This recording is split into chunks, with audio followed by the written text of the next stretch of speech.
Hello, everyone, and welcome to today's webinar, Give Blood Culture Quality the Attention Your Patients Deserve. My name is Tammy Johnson, and I work as the Associate Vice President of Clinical Strategy and Customer Relationships at Magnolia Medical Technologies, and I'll be your moderator for today's event. We encourage you to participate today by submitting any questions you may have during the presentation. To do so, simply type them into the Ask a Question box and click Send. We'll answer as many questions as we have time for at the end of the presentation. Also, if you experience any technical issues, you can utilize this Q&A box and LabRoots will assist you directly. I'd like now to welcome our speaker, Janet Connor, an infection preventionist with over 30 years of experience in infection control across the continuum of healthcare. In her most recent role as the Regional Director, Infection Prevention of a large healthcare system, Janet was responsible for overseeing the infection prevention and control programs of over 10 hospitals, including compliance with Joint Commission infection control standards and national patient safety goals, as well as promoting system-wide initiatives, campaigns to prevent hospital-acquired infections and improve patient care, safety, and quality. Janet holds a Bachelor's of Science in Microbiology and Medical Technology from Colorado State University and a Master of Public Health from Walden University. Janet, it's my honor to turn this over to you. Tammy, thank you so much for that awesome introduction. Before we get started, I do need to disclose that I am a paid consultant for Magnolia Medical Technologies.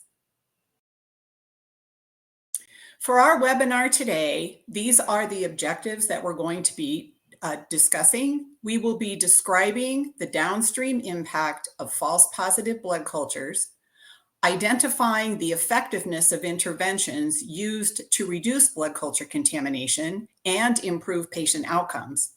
And lastly, we will discuss the importance of cross-functional collaboration with stakeholders from infection prevention, the laboratory, as well as nurses and clinicians on the floor to improve the quality of blood cultures.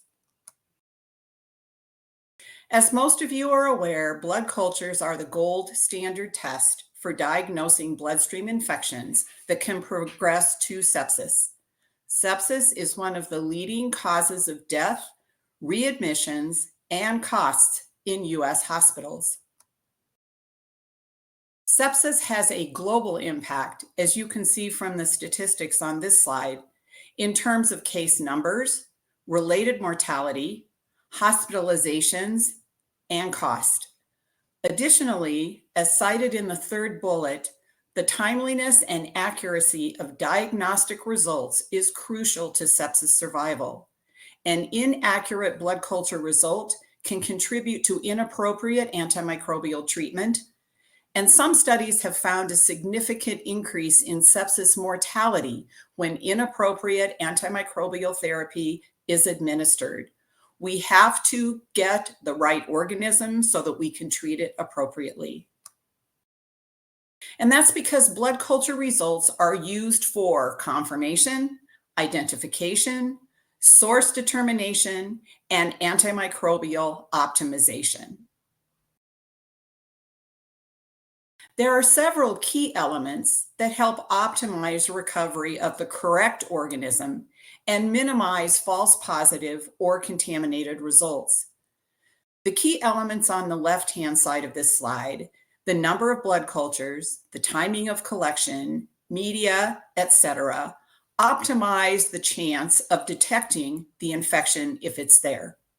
The key elements on the right-hand side, collection technique, skin antisepsis, help to minimize the chance of treating an infection that is not there.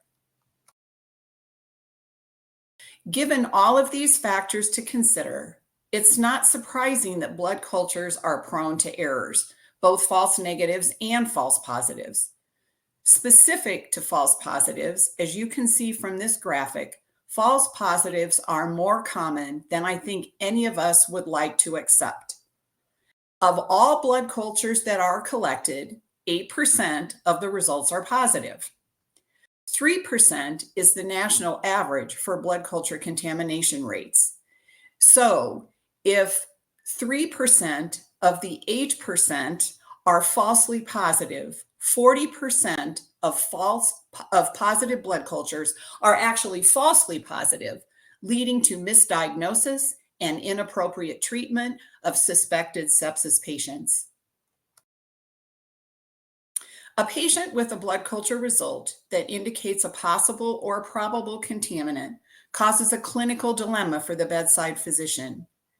Even when rapid molecular diagnostic technologies are used for organism identification, final diagnosis and clinical decision-making can be a challenge, since 12 to 38% of potential contaminants, such as coag-negative staph, bacillus species, and the like, can also be a source of true bacteremia, depending on a patient population.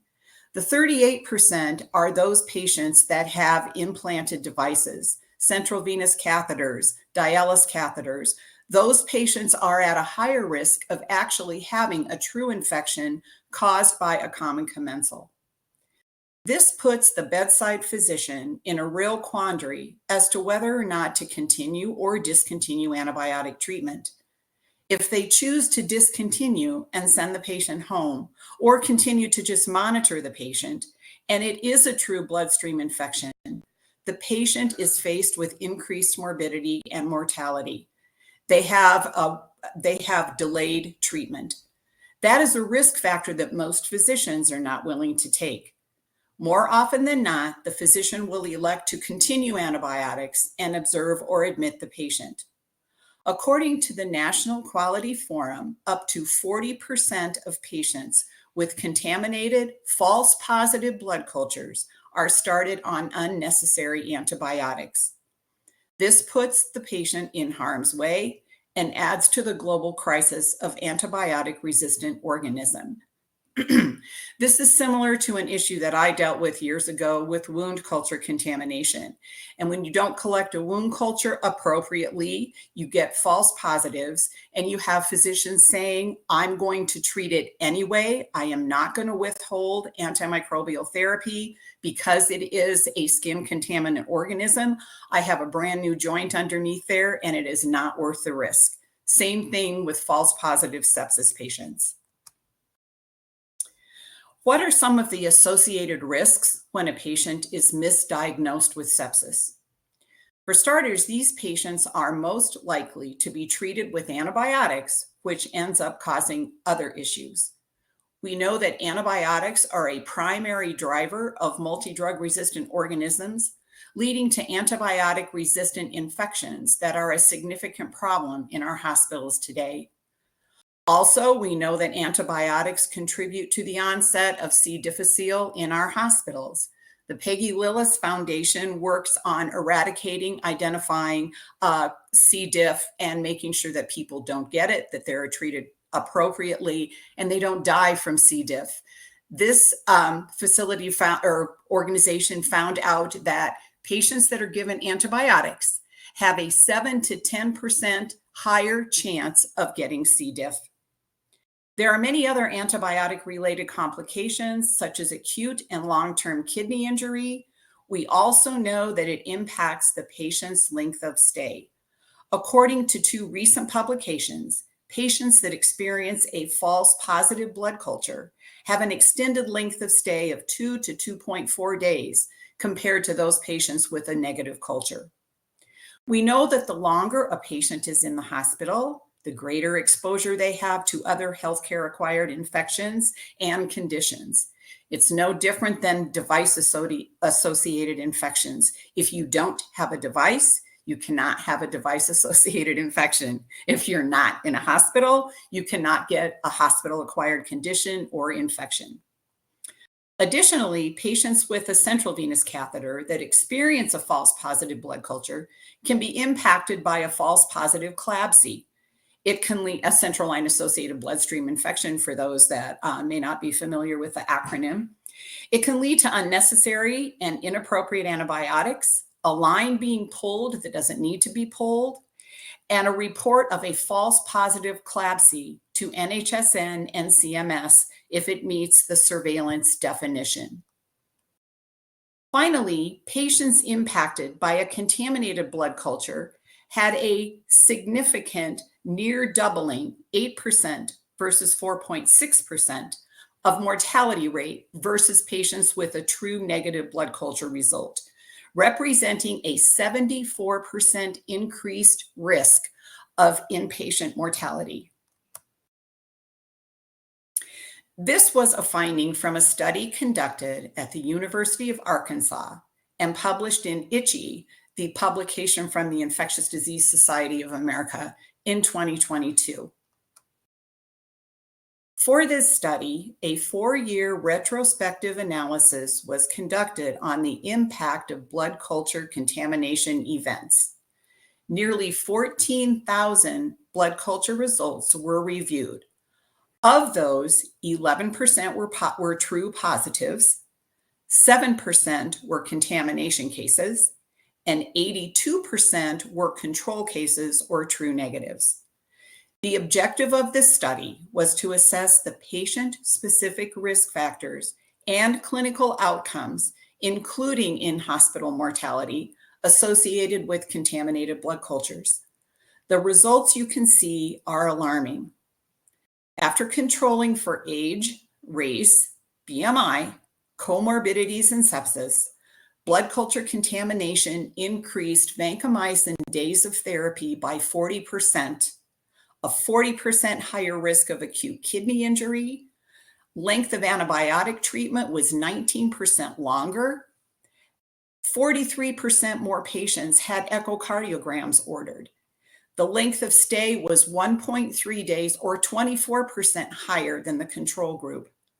74% increased risk of in-hospital mortality, and hospital cost per event was $2,853 higher than the control group.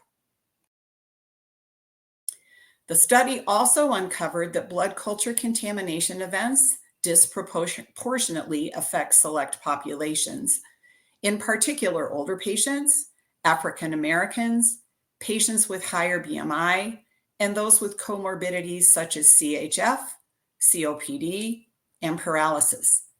These patients tend to have a higher phlebotomy difficulty. They're harder sticks, resulting in the keratin layer having a larger contamination. Veins may be harder to find. They may have compromised vasculature. And when you're on the user end of the needle and you're weaving through the skin, trying to hit your vessel, you get a greater contamination from that keratin layer of the skin. Ensuring equity in healthcare is a priority for governmental agencies. Most recently, CMS cited acute kidney injury as a health equity issue and added its reporting as a new electronic quality measure to the hospital inpatient quality reporting program.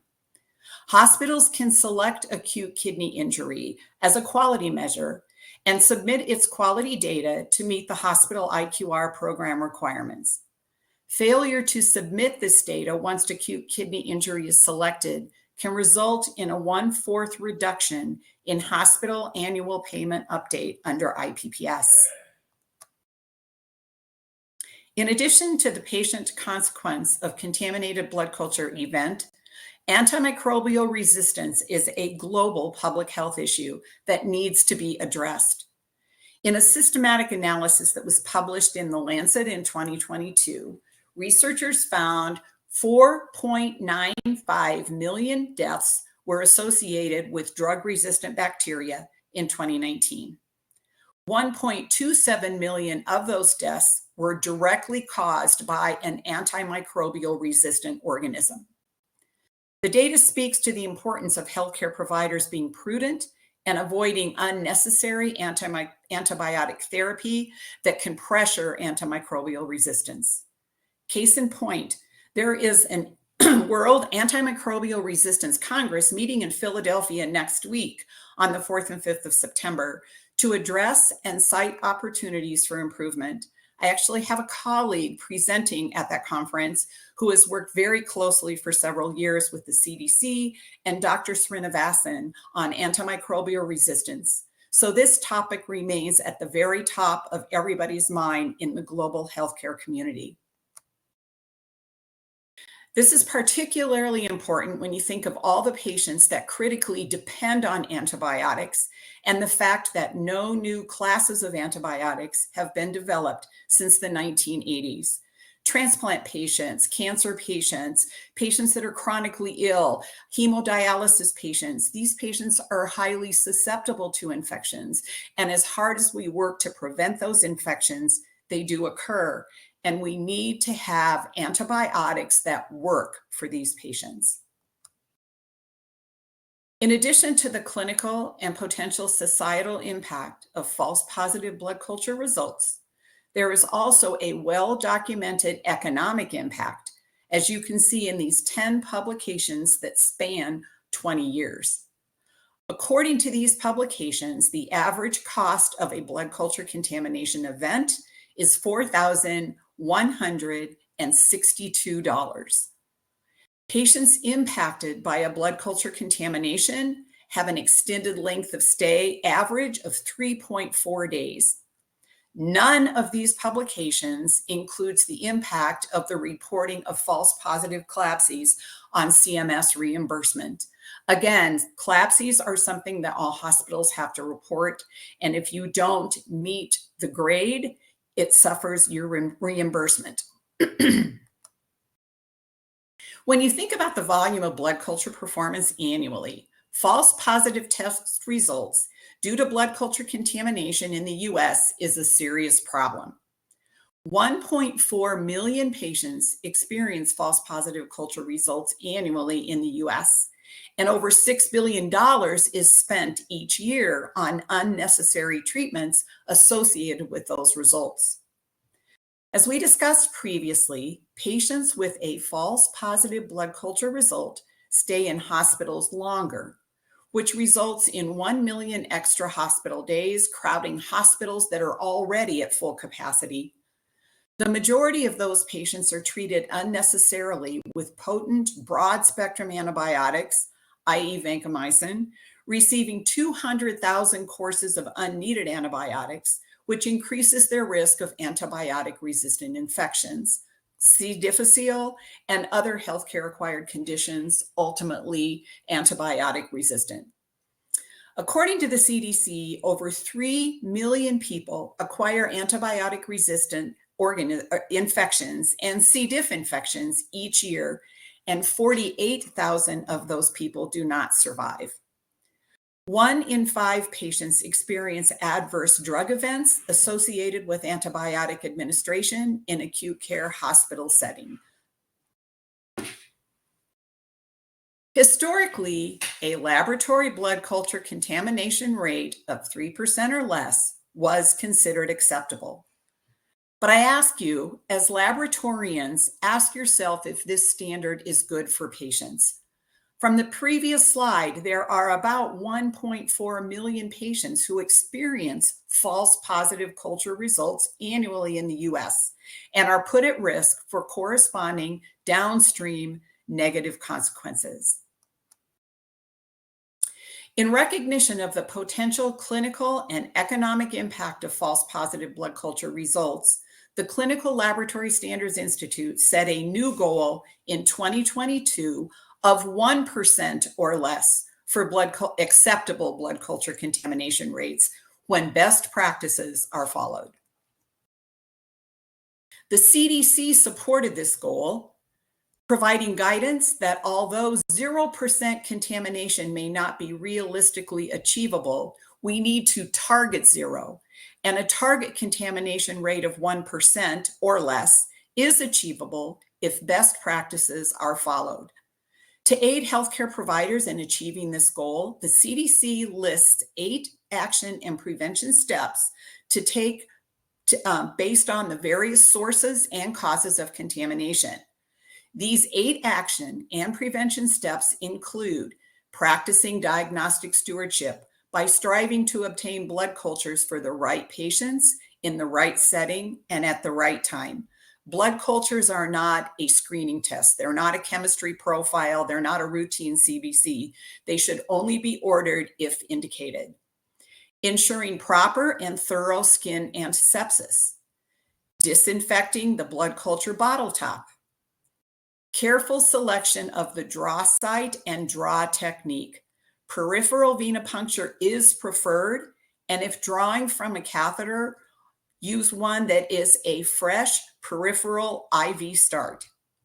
Hand hygiene, hand hygiene, hand hygiene, hand hygiene is crucial. Ensuring that those individuals performing the draw have been trained on best practices and proper technique. Surveillance and feedback, collect the data, aggregate and analyze it, and send that data back to the people doing the work so that improvements where indicated can be made. The eighth and final practice cited by the CDC to reduce blood culture contamination events is the use of diversion devices. These devices help reduce contamination events by diverting and sealing away an initial aliquot of potentially contaminated blood prior to blood culture collection. This also helps to standardize the blood culture draw and drive compliance of a standard process. So to better understand the impact and role of these practices, including diversion devices, to reduce blood culture contamination, I would like to review the potential sources of the contaminants. In the past, the laboratory was oftentimes blamed for causing blood culture contaminations. It was easy decades ago to blame the lab for a lot of things. The lab was down in the basement on a far wing of the hospital next to the morgue. Nobody knew the lab people, and they said, oh, it must be the lab's fault. However, we know as laboratorians that over the last several decades, contamination of blood cultures in the laboratory has been largely engineered out. We no longer have to access the specimens to do gram stains to subculture. This is all done in a sealed instrument. Today, reducing contamination events focuses on engineering out the contamination at the bedside where the blood culture is collected. There are many potential causes of contamination events during the draw.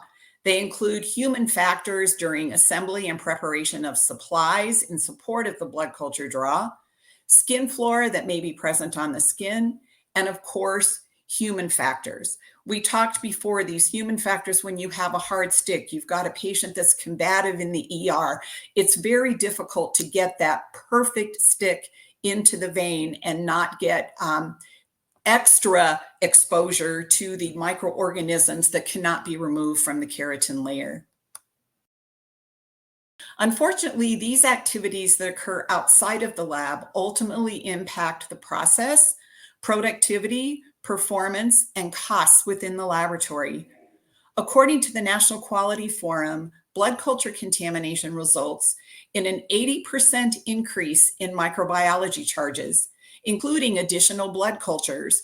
And we're looking at a situation right now nationally of a shortage of certain blood culture media. So we certainly don't want to be wasting it on unnecessary repeated tests.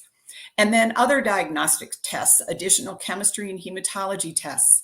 In addition to these additional unnecessary tests, contaminated blood cultures place an additional burden on staff members to communicate findings, and as a result can even contribute to laboratory staff overtime. If it's 3 in the morning and you have a positive blood culture, it doesn't matter if it's coag negative staff, it's a positive blood culture, and you have to call the physician so the physician can determine what the next steps are. So what can we do about it? What are some possible interventions and opportunities for improvement and decrease the risk of contamination? As we discussed previously, the CDC outlined 8 different preventive steps, one of which is training and education on proper technique. Unfortunately, we know that training and education on best practices by itself will not solve the problem and achieve a sustained 1% or lower contamination rate. And the key here, I think, is sustained. I dealt with issues where we were able to identify where the contamination occurred. We would go in and do training and education, and the contamination rates would drop down to 1.5%, never below 1%, but 1.5 when we were targeting 3. And then slowly over 2 or 3 months, you would see those contamination rates increase. And so then you would go back and do the education over again. Despite decades of training and educating clinicians and phlebotomists on how to prevent contaminated blood cultures, the incidence remains unacceptably high across the US. That's because there are controllable and uncontrollable sources of contamination, as we have discussed before. Human factors are controllable, but can increase the risk of contamination during assembly and preparation of supplies and skin prep. Uncontrollable factors include the skin flora, skin plug, fragments that result from that keratin layer when drawing a blood culture. Performing a venipuncture with a hollow bore needle creates a skin plug and fragments. Oops, I'm sorry.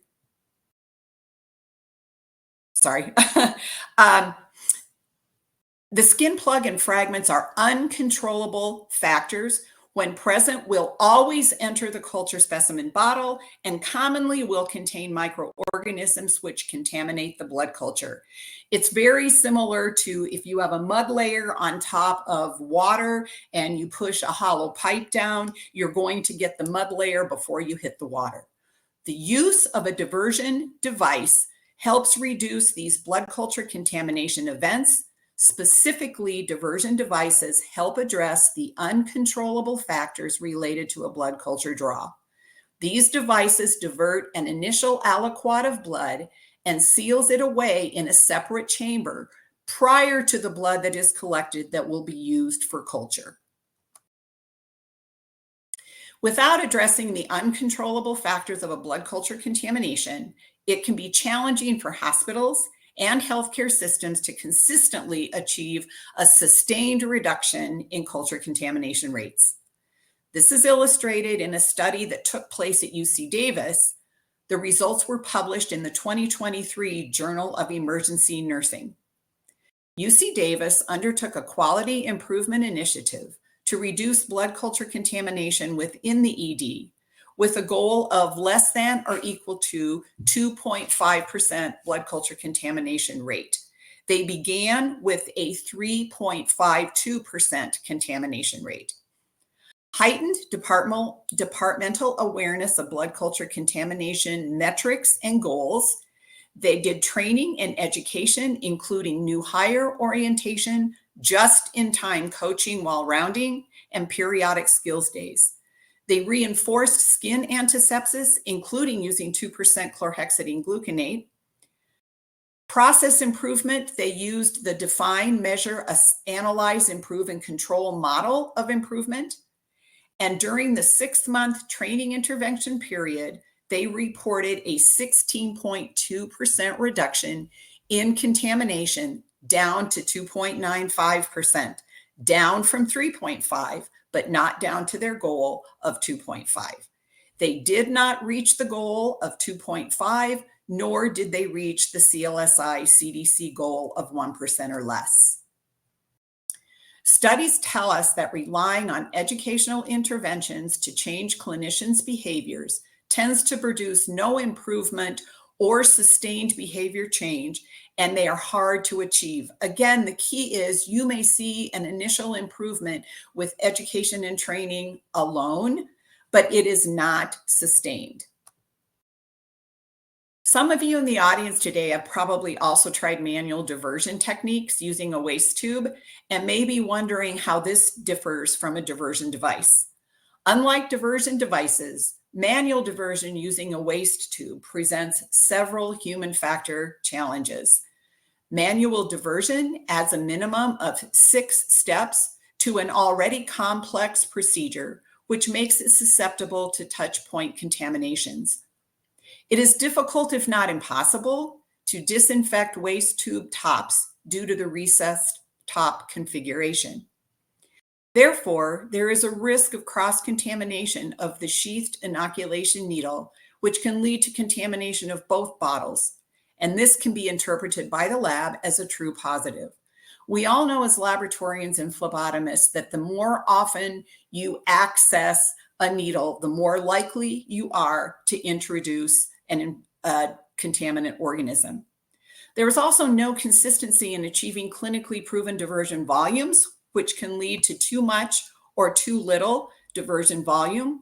It is not an engineered approach, so it is not practical, it is not reproducible, and it is not sustainable. In comparison, diversion devices come pre-assembled and sterile to reduce the risk of touchpoint contamination. Additionally, they are designed to engineer compliance into the blood culture draw. They have a reproducible and clinically proven volume of blood that is diverted and sealed away prior to blood culture collection, and they have a consistent, standardized workflow that is followed by the clinician when performing a blood culture draw. The impact of manual diversion techniques using a waste tube can be illustrated by results published in peer-reviewed literature. In this slide, there are 4 published studies on manual diversion using a waste tube. The lowest reported contamination rate is 2%.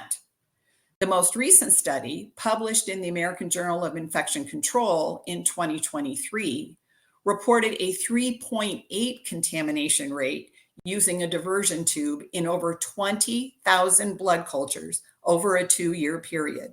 So not only did they not get to 1% or below, they did not even get below 3%. All this information and data just points to the importance of combining evidence-based test practice techniques and evidence-based technology solutions like diversion devices to break the hamster wheel cycle of reducing blood culture contamination rates and achieving sustained results for improved quality outcomes and care for your patients. Diversion devices that divert and sequester the initial aliquot of blood have been cited in multiple evidence-based guidelines, including the Emergency Nurses Association Clinical Practice Guideline, the Infusion Nurses Society Standard, CLSI guidelines, and CDC guidelines, as we have discussed, for reducing blood culture contamination. The ENA, INS, CLSI, and CDC evidence-based guidelines reference publications specific to the impact of initial specimen diversion devices. There are 9 peer-reviewed publications that specifically show that using an initial specimen diversion device in combination with best practice technique, again, technique and technology, can achieve sustained contamination rates of 0 to 1% within the emergency department and hospital-wide. They can reduce vancomycin days of therapy by up to 31%, and they can even achieve a 12-fold decrease in false positive reportable to NHSN CLABSIs. These 3 studies further illustrate the additional benefits combining technique with a diversion device. The first study was conducted at Stanford University Hospital. The results of this study were published in ICHE in 2022 and reported that phlebotomists using an initial specimen diversion device hospital-wide were able to achieve a 100% reduction in blood culture contamination down to 0% in 11,200 blood cultures drawn with an initial specimen diversion device, compared to 2.3% with phlebotomists using best practice alone. A study conducted at the University of Nebraska Medical Center and published in Clinical Infectious Diseases in 2017 reported phlebotomists using an initial specimen diversion device in the emergency department achieved an 88% reduction in blood culture contamination rates down to 0.2%, compared with their beginning 1.8%, with phlebotomists using best practices alone. Finally, an economic study by researchers from Mass General and Harvard Medical School, published in the Journal of Hospital Infection in 2019, reported that the initial specimen diversion device saves the average hospital an incremental $600,000 annually compared to dedicated phlebotomists alone. This information can be summarized into an evidence-based bundle for blood culture collection that reinforces key preventable actions to take when collecting a blood culture to reduce the risk of a contamination event and the downstream negative patient consequences. This blood culture collection bundle is a culmination of recommendations from guidelines, including those recommendations from the CDC and CLSI referenced earlier, as well as additional peer-reviewed publications. This bundle further reinforces the importance of combining technique and technology to achieve sustained results. This is an evidence-based blood culture bundle that can be used similar to a central line associated infection prevention bundle, or a bladder bundle to prevent CODIs, or a bundle to prevent ventilator-associated pneumonias. However, consistent application of technique and use of technology solutions like diversion devices does require a practice change. And we know all too well that practice change can be challenging in the clinical environment. Everybody resists change. Everybody wants to keep doing it just like they've always done it. Everybody says 3% isn't very much. Let's just shove that under the rug. It's okay. It's not okay. I think this quote from Dr. Mark Chassin, former president and CEO of the Joint Commission, summarizes it well. Life-saving and life-sustaining technologies are not in use today because we fail to address process improvement and change management. Based on my experiences, the keys to sustained success when driving a practice change that includes technology and technique include an organizational commitment that the change is standard practice across the institution, which in turn requires consistent early engagement for key cross-functional partners. Everyone involved needs to be included. For reducing blood culture contamination events, this includes the laboratory, nursing staff, infection prevention, and quality. It also requires monitoring, tracking, and sharing performance across key stakeholders, and ensuring that the metrics are monitored and tracked and cross-functionally aligned. You need to collect, aggregate, and analyze the data and get the data back to the people that can make a difference.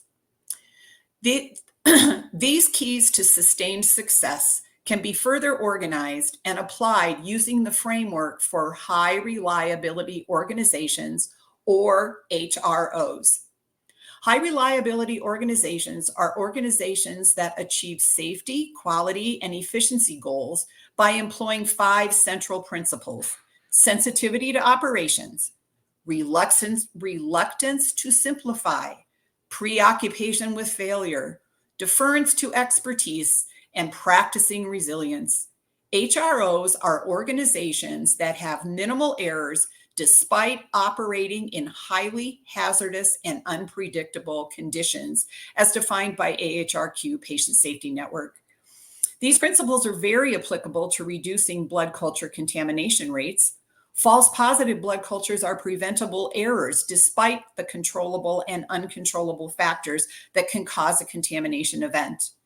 Per the CDC CLSI guidelines, the goal is to get 1% or lower by employing best practices, which requires practice change and combines technique with technology.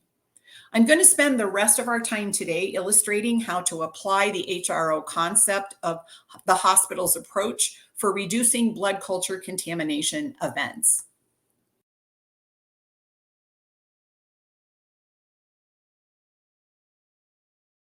Let's begin by discussing how preoccupation with failure applies to blood culture contamination prevention. The HRO principle identifies processes that are not reliable or sustainable, monitoring their performance and taking corrective action as quickly as possible. Applying it to blood culture contamination, start by reviewing the performance of current methods and practices for reducing blood culture contamination, and assessing whether they're trending towards a 1% or lower rate or maintaining a rate consistent with the national average of 3%. Additionally, assess whether these changes have been sustained and what level of effort has been undertaken to achieve these results. Does it require continuous training, reinforcement, and oversight? And what are the downstream effects of this effort on resource availability and staff satisfaction? The second principle, reluctance to simplify, focuses on creating an environment that encourages continuous learning and improvement through understanding the impact of steps being taken, the root cause of the problem, and what resources are there to help optimize the process. I think I liken this to teaching a toddler to cross the street correctly. You don't tell that little child, look both ways before you cross the street. You tell them why, to look and see if someone is coming. We owe it to our professionals to give them the why background for why we are asking them to use the process we want. Related to blood culture contamination, begin with the recognition that a blood culture contamination event is multifactorial and caused by both controllable and uncontrollable conditions.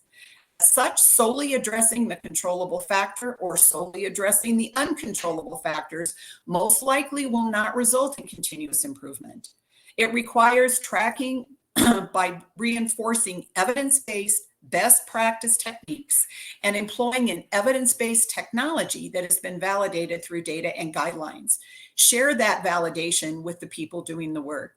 There are several resources that put together available evidence that can help optimize the blood culture collection bundle we reviewed earlier, which provides a thorough checklist of the do's and don'ts to reduce the risk of contamination. It's important to ensure that the bundle elements are followed consistently and completely. The next HRO principle that can be applied to blood culture contamination prevention is sensitivity to operation, which focuses on deviation from what is expected and what the potential causes of failure are.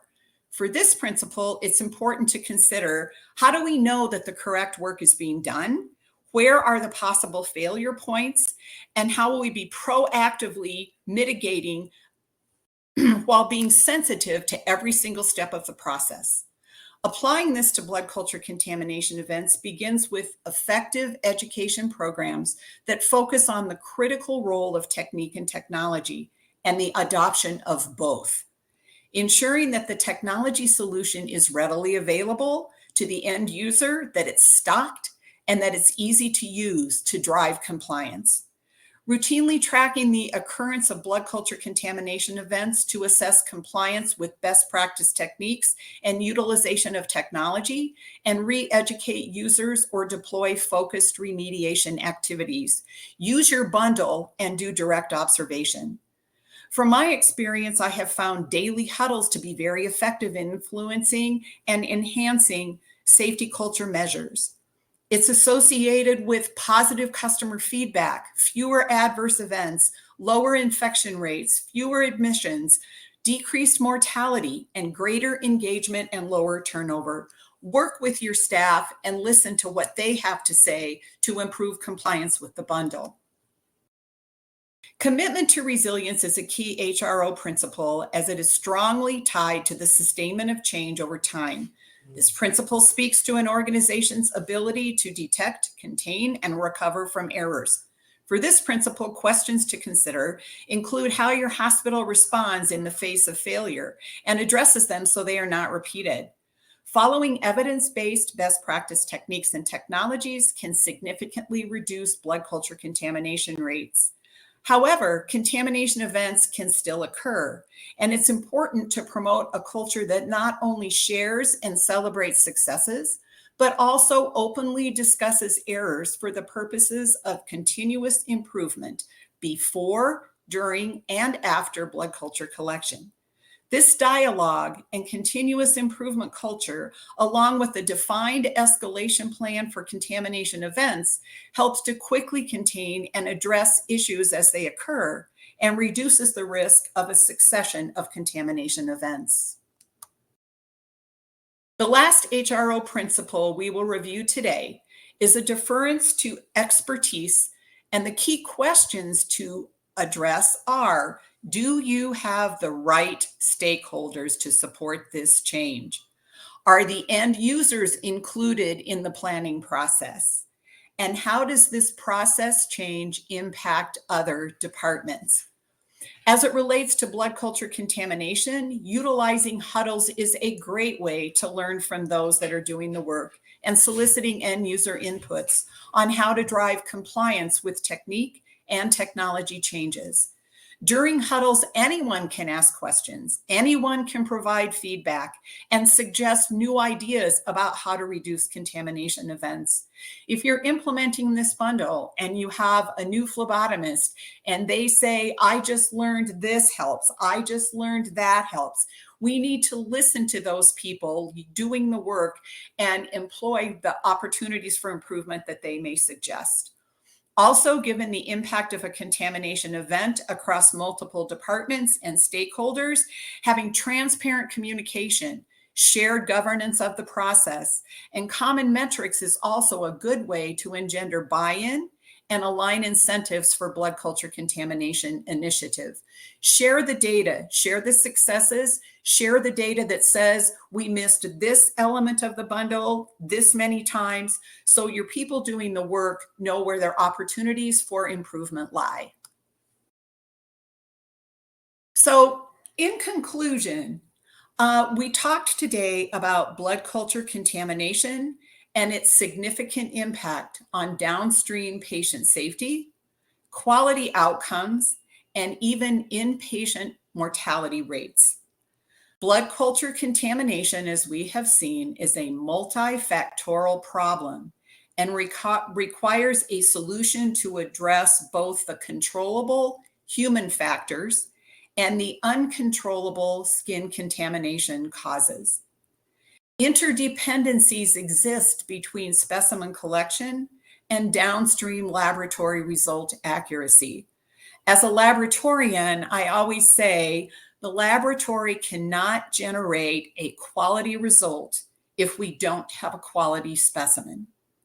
Training and education and dedicated phlebotomist draws alone have not been successful in achieving and sustaining contamination rates of 1% or less, which is the current goal published by CLSI and the CDC.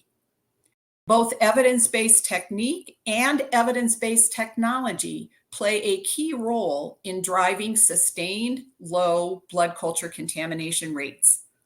It takes a multidisciplinary, cross-functional, and process-driven approach to address contamination. Begin by giving blood culture quality the attention it deserves. Contamination of blood culture, reduction of contamination impacts your patient's morbidity and mortality risk. It is a significant patient care quality issue.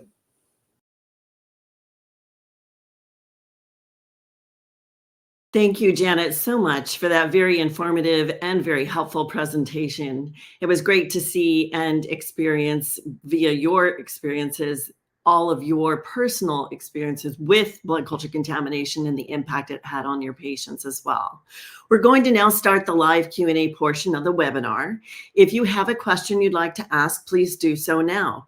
Just click on that Ask a Question box located on the far left of your screen. We'll answer as many of your questions as we have time for. So let's get started. Our first question that I see, Janet, is from your experiences, what is the leading cause of blood culture contamination?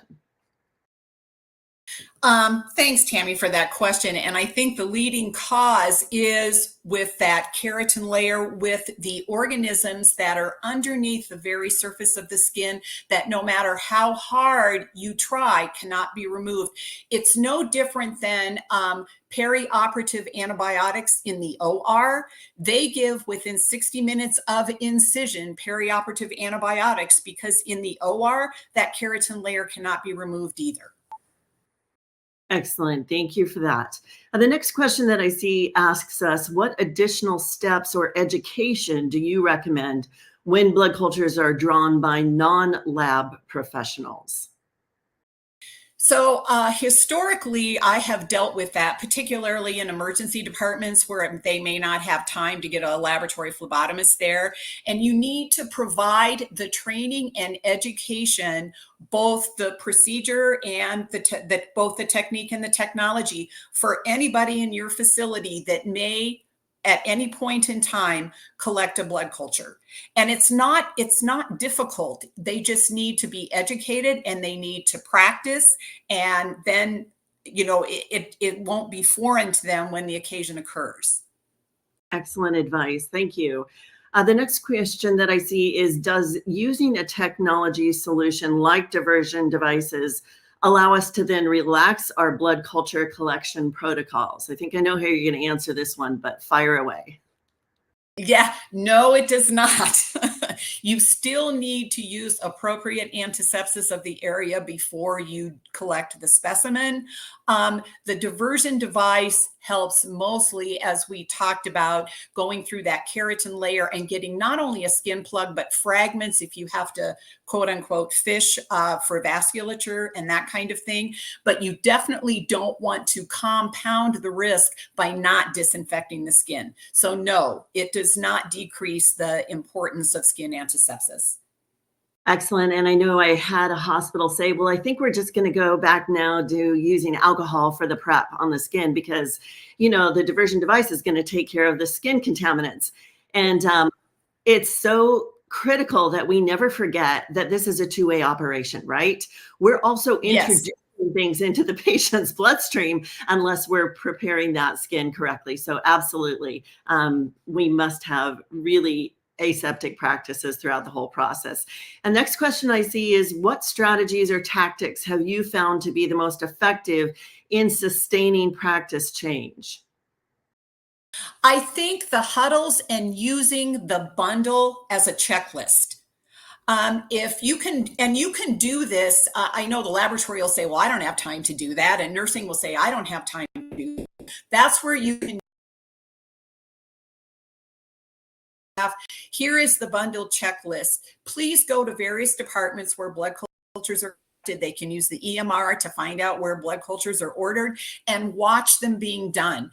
Do the checklist, take that data back, and then let the people that are doing the work know, okay, here are the two elements that we're missing most often. And then the improvements can be made and the improvements can be sustained. Excellent. Thank you for that. And next question about policy guidelines. Please, can you talk about the approved guideline for how to determine what is a blood culture contamination? I know there's quite a few out there, but fire away on that one. So, I'm assuming you're asking about, okay, so if you're looking at CDC definition of a laboratory confirmed bloodstream infection, okay, if you have a recognized pathogen in one or more blood cultures, that is considered a bloodstream infection, a recognized pathogen. If you have two blood cultures positive for the same common commensal. So you can't have one specimen that's got coag negative staph and then the other specimen has bacillus species. That would be considered a contaminant. But if you have two blood cultures and they're both positive for staph epi or coag negative staph, that meets the NHSN criteria, the CDC criteria for a laboratory confirmed bloodstream infection. Crystal clear answer. Thank you for that. And I know CDC's 508 document is very, very clear on how we calculate those contamination rates, as well as not only defining what is a contamination, how do you calculate that rate? And that's been really helpful to really standardize practices across the United States, because in our experience, we found many hospitals were not counting sets for their denominator. They were counting bottles, which made their contamination rate go in half, and really thinking, well, we don't have a problem here, when indeed we're misdiagnosing many, many patients. So very helpful document guidelines there from CDC, and I would say CLSI, as well as many pieces of peer-reviewed literature.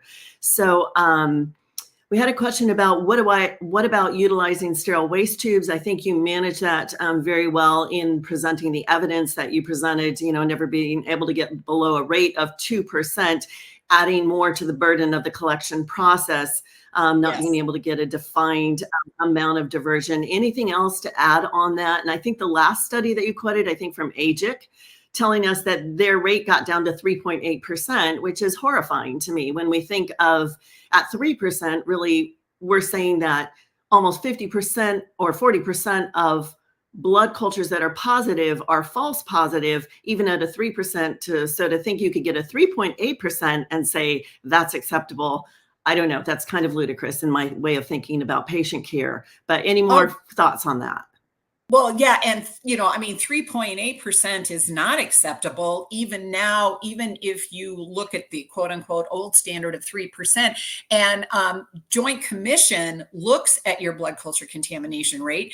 And if Joint Commission looks at your hospital and your rate is 3.8%, that is not acceptable. It must be below 3.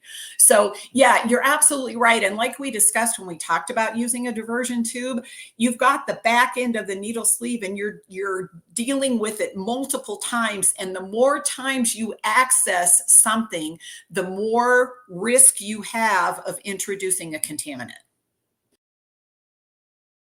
Excellent. Another question, how do you handle orders for 2 sets of blood cultures performed every 24 hours? Is that ideal? And I don't know that I've ever seen that, except for serial cultures I've seen only when we're looking for a specific organism with endocarditis. So your thoughts on that as a laboratorian? Yeah, no, I think that's misuse of the test. It's not something that you order daily, that you order every 24 hours. You order it when sepsis is suspected. And the other thing is, if a patient it is not indicated, blood culture is not indicated to test for effectiveness of antimicrobial therapy either. If you get a true positive blood culture with the right organism in it, you don't need to draw sequential daily blood cultures to check for improvement. Thank you. Another question. This is great questions. Keep them coming, audience. Is there a best practice technique for using an ultrasound when drawing blood cultures? I am not probe aware covers. of that at all. Yeah, I think about that, and I think about the ultrasound techs using it to start picks and stuff like that, and it's very helpful for that. I am not familiar, though, for using ultrasound to access a vessel to collect a blood culture.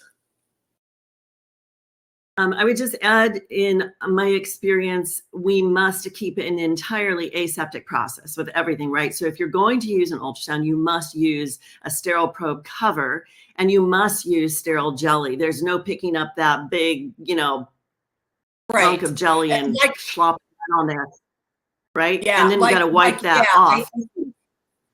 I think it would have to be the exact same sterile procedure as when a PICC line is inserted.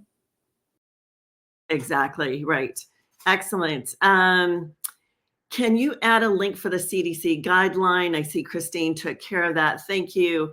Somebody says, I just presented on evidence-based practice project on blood culture contamination. We are now changing our standard practice. We are recommending 1.5 to 3 mil of waste. Do you agree? Comments on that. And then I'd like to comment as well, if you don't mind. No, absolutely. Go ahead. No, the evidence-based studies that I have read indicate a 1.5 to 2.0. There is a different, smaller volume, I think, for pediatrics, which is its own, special population in itself. But what I have heard is 1.5 to 2, not 3. So. And everything that I've seen in the quality literature is 1 mil or more to date. So that's what I would say. And then, of course, with pediatrics, as you point out, that goes with their total blood volume, right? Within a 24-hour period, the total percent of what we draw. And IDSA just gave very clear guidelines on that in their 2024 release of their guidelines for blood culture collection. Let's see here. And then we are getting just to the end. I actually don't think we're going to have one more question time for that. But before we go, we want to sincerely thank you for your time today and for joining us in this and for all of the interesting questions that you put out there. Thank you for that. For the questions that we didn't have time for, those that are submitted during the on-demand period today, those will be addressed by the speaker via the contact information you provided at the time of registration. So we'll get to those. And this webcast can be viewed on demand. LabRoots will alert you via your email when it's available for replay. And we encourage you to share that email with your colleagues who may have missed today's live event and all the valuable information you gave us. So thank you so very, very much. And we bid you adieu and have a wonderful day.